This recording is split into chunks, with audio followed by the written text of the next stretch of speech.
Welcome to Rap in Order, the interrogation of a hip-hop album, where we take some of the culture's most beloved hip-hop albums, put them on the stand, see if they stood the test of time. Now let's see who we got on the stand today. Welcome to another episode of Rap in Order. I'm first class Regg. And I'm Taurian B. How you feeling today, bro? I'm feeling good, man. The holidays are upon us. Mariah Carey has, come out of the house. Yeah, it's that season, man. It's my favorite time of the year. I kind of skip Thanksgiving, go straight to Christmas. Yeah. I usually do too. Well, I mean, you about to have something for Thanksgiving that I'm coming to that you kind of have. You kind of low-key have something every year.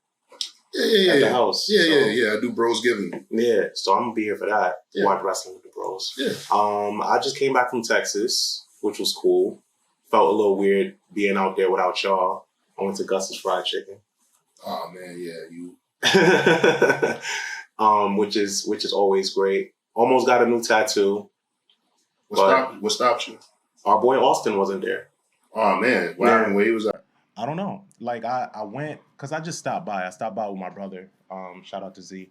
I stopped by with him because I was gonna just get one on a whim.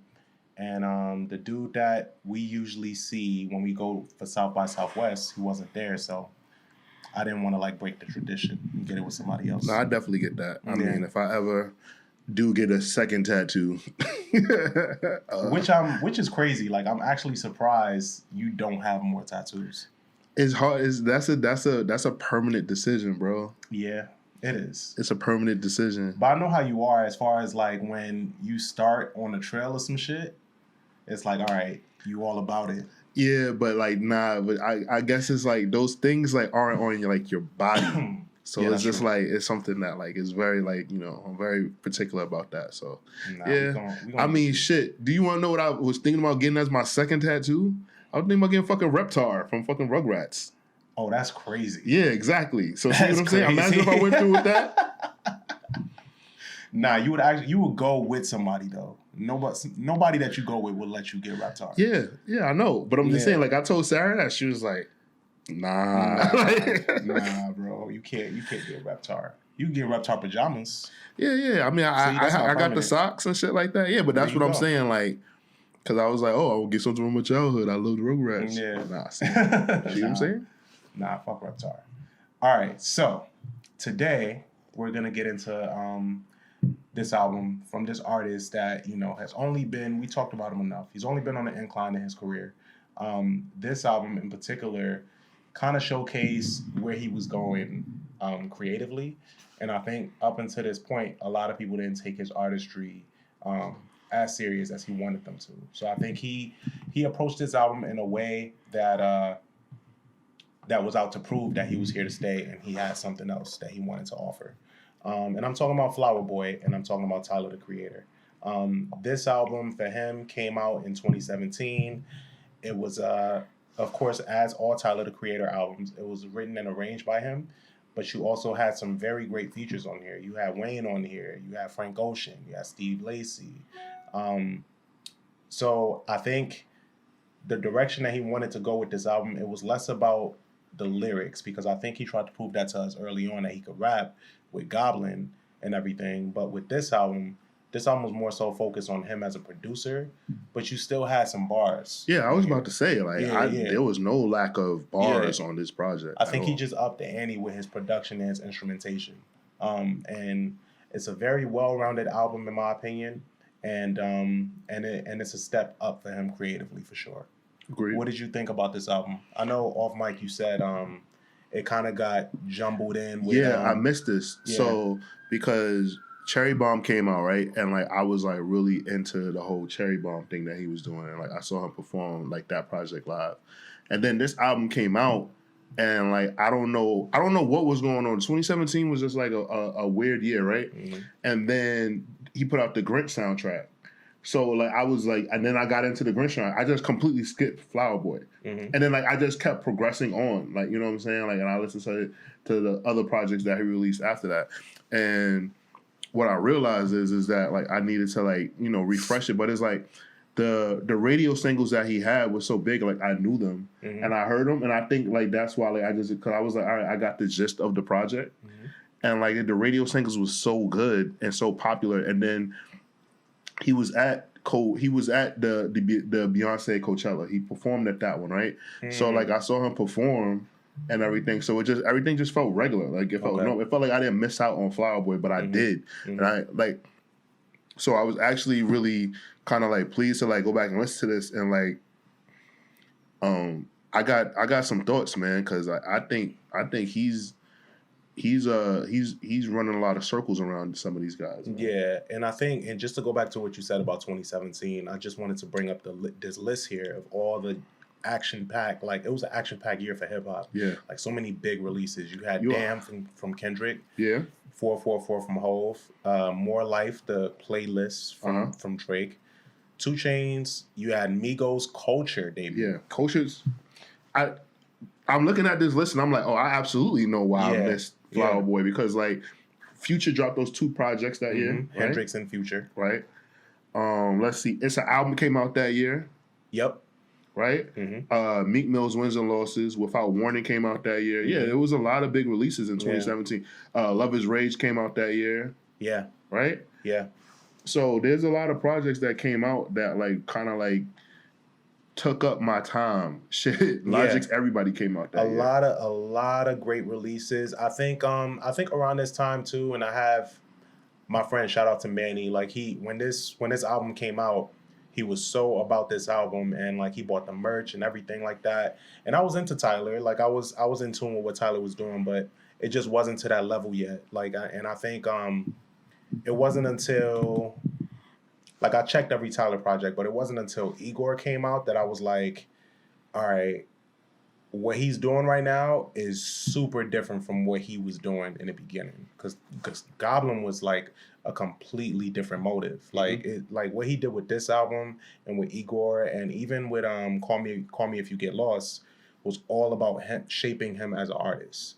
And what I really like, and I think that if you're an iconic artist, right, a sign of an iconic artist is you reinventing yourself every project.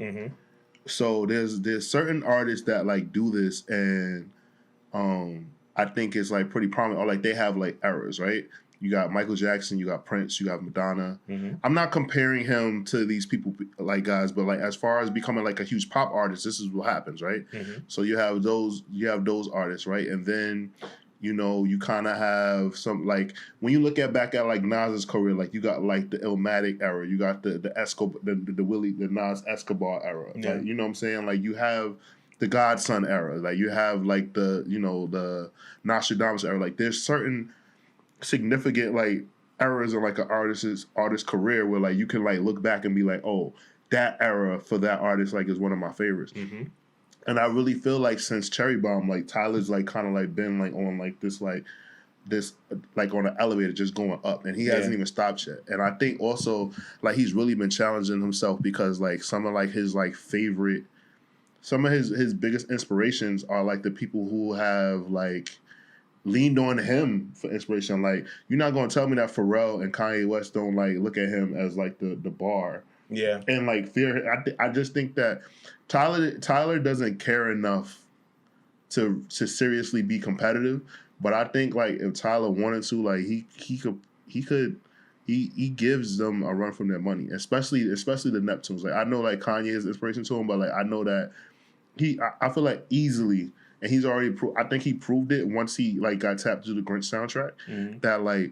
He can make us forget about Pharrell. I think so. I know some people might be like, Taurian, you bugging, but I think if Tyler really, really buckled down and gave a fuck and started producing for other artists, I think that's what he's on. I think that's the path he's on right now, though. Right, and then also, all right, and then I'll say another thing to back up my argument. Right, what he did with the collection of Our Future, the collection of artists that came out of that group. All right, and he was kind of like the the orchestrator of all of that. Like he kind of orchestrated everyone coming together, getting the internet together, getting the internet in that realm with them. Yeah. Getting Frank in that. Like he didn't just get niggas that rapped. Yeah. Like he got like musicians to come and like fuck with him. Like all these kids from the West Coast and be together. An artist that is still like prominent to this day. And like and it's like we're still like finding out more like, all right, now, like, you know what I'm saying? Like for a minute, like Frank Ocean had his moment. Sid had a moment. Steve Lacy's having his moment now. Earl had his moment, right?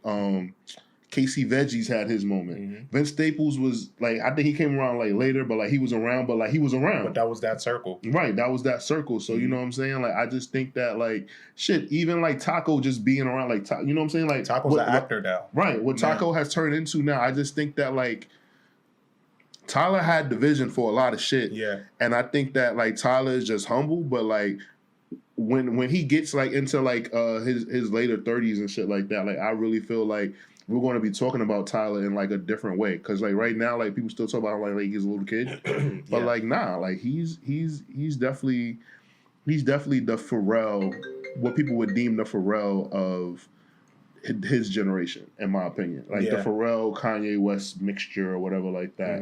You know, I think and I think you're right about a lot of what you said. I think with Tyler, the only thing is also, like you said, a lot of people still view him as young. Yeah. And he's been trying to break out of that for a minute. And I think he's on the right path, because what he's going to keep doing is working with other artists that's gonna show his versatility. Right. I think, so let's see. With this album, it starts off with this feature from Rex Orange County, which is this white kid. I believe he's from LA. He's a singer. He's been around for a little bit. What did you think about this intro?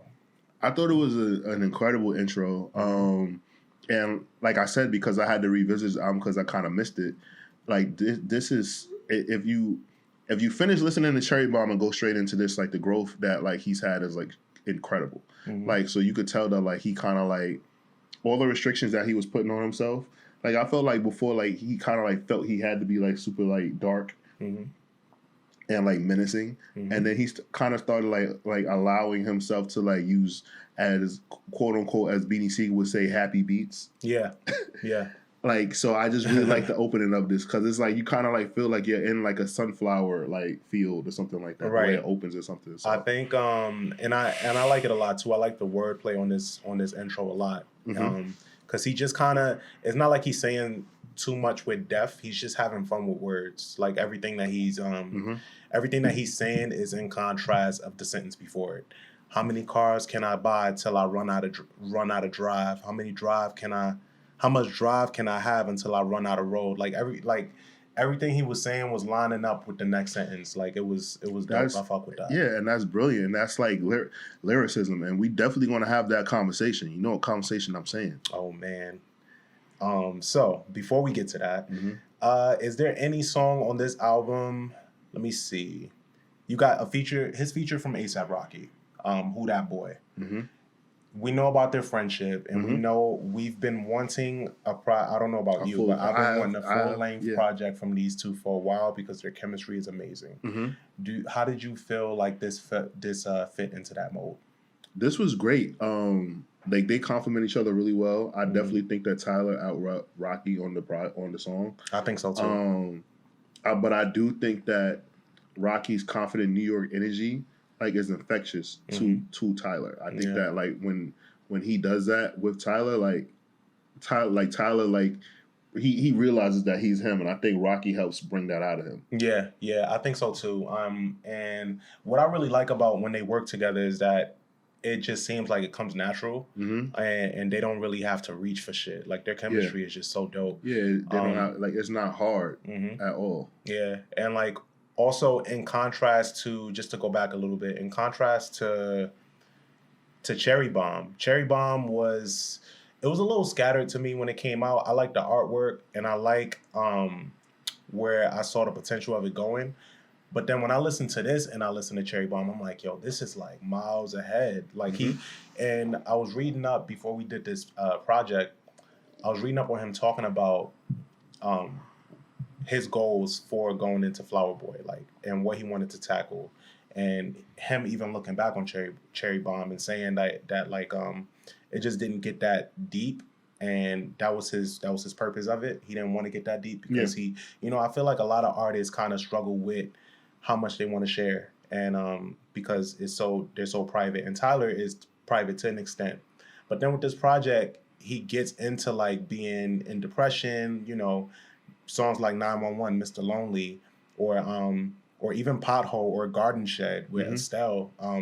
He talks about his loneliness and depression and coping with that, but making these beautiful records out of it. You got Boredom, which is like super surface, because it's like you could tell he just made this literally off the title, like he was just bored, but he made this beautiful record from it. Like Find Some Time to Do Something. It's super catchy, but then, you know, you can look into it and see what he means with it. He stepped out of what he was boxed into. And I also think that he proved the fact that like he is like an excellent, like he understands pop music. So obviously, you know, pop music is a bad word, but he understands like how to make music for the masses. So like that's why like on this project, like it's very like hook heavy. It's a lot of melody, and he easily, you know, even though he's rapping, he easily could have gave these songs to some of the biggest pop stars. Yeah, he could have. That are out, and like it would have still, he could have given it to Harry Styles or Bieber or Ariana Grande. Like, you know what I'm saying? Like one of these songs, and it would have went off. And I think also he didn't stay in that box of being known as like the emo skateboarder kid from Southern California. Yeah. And he pretty much like showed us like I have like emotional intelligence and I actually can, you know what I'm saying, get to it with certain projects. Yeah. And I'm just really impressed and like really happy that he did that because all right, I'll give you a perfect example of a song that like I feel like I Ain't Got Time. Ain't Got Time is just like a really, really fun song. And he just understood like, all right, repetitive hook, get on here, like rap. Kids are gonna like this, like adults are gonna hear it, and it's gonna be catchy, and that's it. Like I just really like that song because it's just like it's fun. Yeah. You ever heard him tell the story about that song? No, what's the story? So he actually sent that song to Kanye for Life of Pablo, and Kanye turned it down.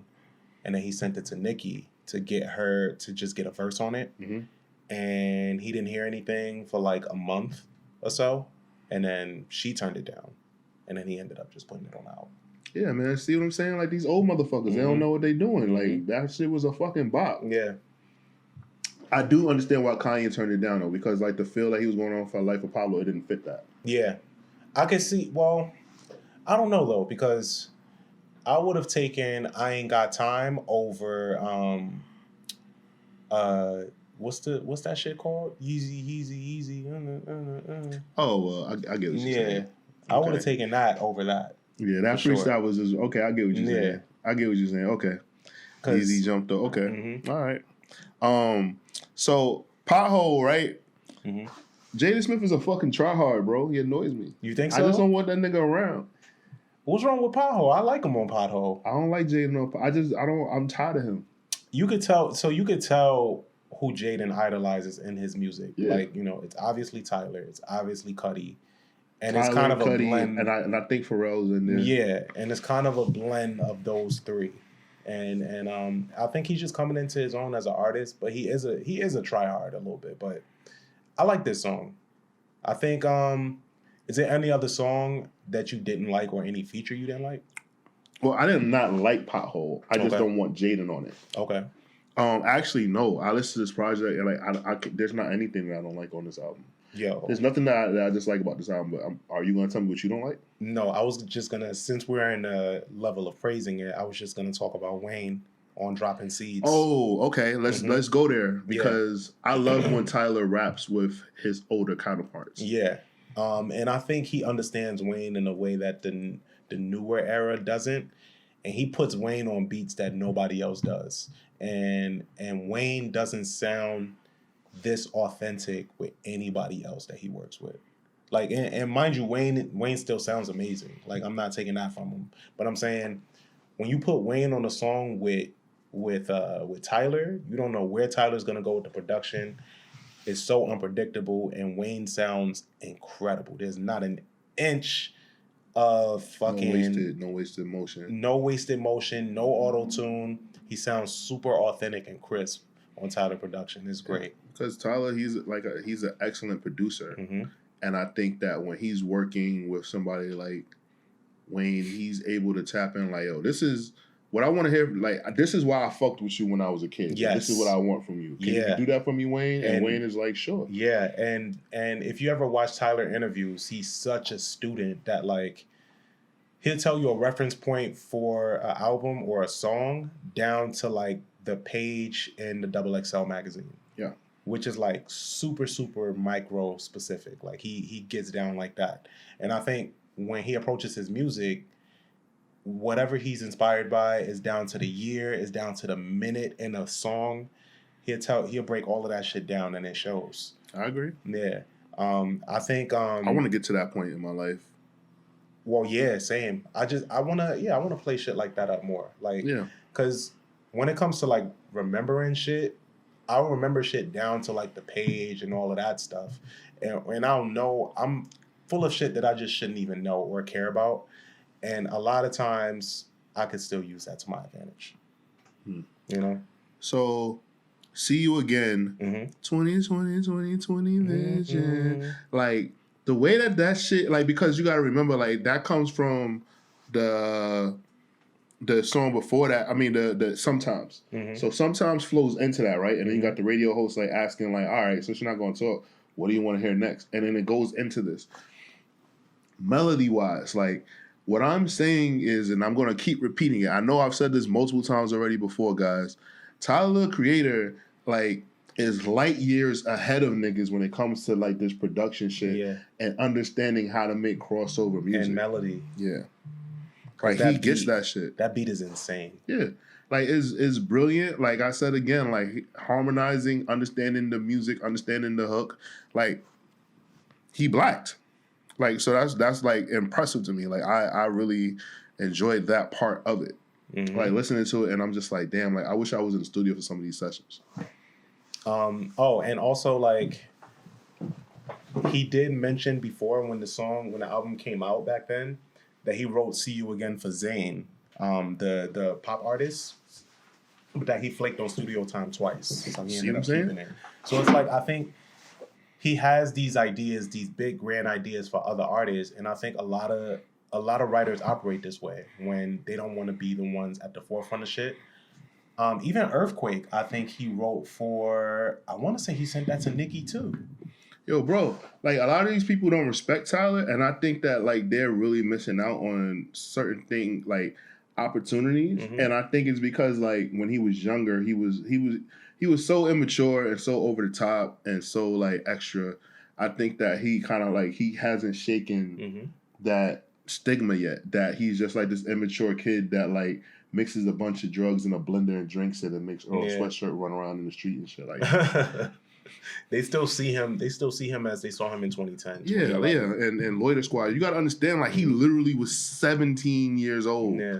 Like, he was legit a kid. He's in his early 30s now, man. Yeah. They better appreciate this fucking greatness. Oh, bro, like, I like, you know, it's just like the age of the internet. Like, imagine, like, if we could have saw the shit that Nas was doing at 16, 17. All while, like, you know what I'm saying, he still made Illmatic. But I guarantee you, he was probably, like, throwing eggs at people, doing all kind of crazy, dumb shit. Like, or even you talk about, like, and not to compare Joey Badass with Nas, but Joey Badass making an album like 1999 when he was in his teens. Right. And it sounds nothing like a teenager. Right. You know? Exactly. Absolutely not. I just think that, like, it's very troubling to know that, though, like, because you would think that, like, that these artists would be able, like, Zayn, he's a fucking dickhead. So, you know, whatever. Like, I have my own thoughts on, like, Zayn. Like, you know, I'm a One Direction fan, so, like, fuck that. But, you know, somebody like Nicki Minaj, you would think that she would be able to like see through all that and like kind of like be able to make something work with it. I think, and which is crazy because you could turn something like that down and then work with 6ix9ine a couple times. That's what I'm saying. Like, so like to me, like that's very like clout chasey. Like, oh yeah, I'm gonna fuck with him because he's hot right now, or something like that. But like you got somebody like Tyler, Creator, who probably could have like helped change your sound or like make you like, you know, more relevant or whatever like that. You're gonna fuck with Tekashi 6 fucking 9. Yeah. Yeah, exactly, right? Yeah, good point. That's crazy. But then you got songs on here too, like 911 Mr. Lonely, which is I think this is probably my favorite song on here. It's a toss up between this and shit. That's tough. See You Again is up there too. I don't know. And then any given day I could say Boredom. Or I could even go down to Enjoy Right Now Today, which is just an instrumental. Mm-hmm. Because that just shows his range as an artist. I think what he did with that was very much in the vein of what Neptunes would do. Neptunes would do some shit like that. He's a huge student of them, and like I said, I just think that like he is light years ahead of niggas, and I just think that like a lot of people don't grasp like what Tyler doing because of his past antics when he was younger. Yeah, I agree. I think that's the only thing that I could, because it's like his music has never sucked, right? So you think about it, like our introduction to him, our introduction to most people was Yonkers, right? The Yonkers video, right? And I'll never forget that because I remember, I think it was at the Woody Awards. He won like Best New Artist or something like that at the Woody Awards. Yeah, I think so. And I think that like, it was just like, or like he won Best Video or something like that. It was something like that he won, and that's how he got on my radar. And I was like, yo, this is fucking great. So it came from that to then going to, like we see like Loiter Squad, or like we like hear certain things like about them, and like you hear the story, like Joe Budden always tells a story like how like the reason why he hates them, they were on the elevator and they just kept being like these like, they kept like giggling and making noises and shit. Yeah. Like he was just like annoyed. So and then it's like, like they're from like Southern California. So it's like usually when you hear artists from California or from LA, like you think they're like gang members, and these niggas are not. Like they're skater kids. Or Chill and Reserve. Yeah, or like Chill and Reserve. Like these are like hyper kids. So yeah, like I just think I don't think it's his fault. Like he was being a normal fucking kid. Yeah. And he's grown out and mellowed out a lot. You still see his humor and you still see his personality in his music though, which is great. I also think like this, like if I'm a musician, I'm gonna take any chord Tyler gives me because there's a possibility that a Frank Ocean vocal is coming with that somehow, some way. For real. Like I swear to God, I'm like, yo, you wanna know what sound great on this? Yeah, I would definitely pitch that. A Frank Ocean hook. I would definitely pitch. He probably look at me crazy. Yeah, but I would say it. Shit. Yeah, why not? I don't see why not either. Okay, let me ask you this. Is there an artist that you think that's still working or not that you think Tyler should work with as far as producing their album top to bottom? Like, how I always say Babyface should do an album for Chris Brown. Yeah, Pusha T. Pusha T for Tyler. Yeah. Okay. Yeah. Tyler for Pusha T, rather. Yeah, okay. yeah. I really liked when they did work together. They only got one song, right? Yeah. Okay. But I really like Trouble on My Mind, but I just genuinely think that Tyler just understands artists, and because of the Neptunes connection, I really think that like Tyler would take that upon himself to really give him some like, to give him that one, and I really think that he will be able to like lock it in and do it that way. And that's just the first that comes to mind. Obviously, there's plenty of other artists that probably he will be able to do really well with, but I think Pusha T is the most obvious that he could like really like do something with. I would love to also hear, and I know like this is a long shot, but I'd love to hear Hov and Tyler. That would be amazing. I mean, we got Biking, which is probably the closest. Yeah, that's the closest. But that's what I'm saying though. Like I think that I wish Hov would just do it. I wish that somebody could convince Hov, like, yo, like this dude got some real good beat, and like just work with him. Because I think that like Tyler would take that project on, and like we would really see Tyler's like mental Rolodex. Because I genuinely think that like Tyler really would tap like it would really show us like what he knows. Like, because, Jay-Z's older, so, like, the things he would have to tap into would have to be, like, years before, like, Tyler was even thought of to be born. Yeah. So I think that he would tap into soul samples. I think that he would, like, try to get, like, different kind of drums, different kind of sounds, and really bring that to fruition. I think Tyler and Mos Def would do something incredible. Okay. Tyler, I got chills just saying it. Okay. But I think Tyler and Mos would go off. Because Tyler Tyler's such a student, man, and I think it starts though for his greatness that he has to be a fan of them first. He I don't think he's just working with people just for a check. He has to be a fan of them, and when he's a fan of them, I feel like when he's a fan of anybody, he obsesses over their content. Mm-hmm. So he'll know somebody like Moses' work or Yasin, sorry, he'll know his work and he'll dive in and give him something incredible.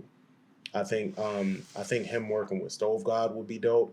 He mentioned Stove God before too. He mentioned Stove God as far as like him liking his vocals and everything. I wish I had a lot of money so I can like book it and be like, yo, like yo, this don't even have to come out. Just make this for me so I can play it in the crib.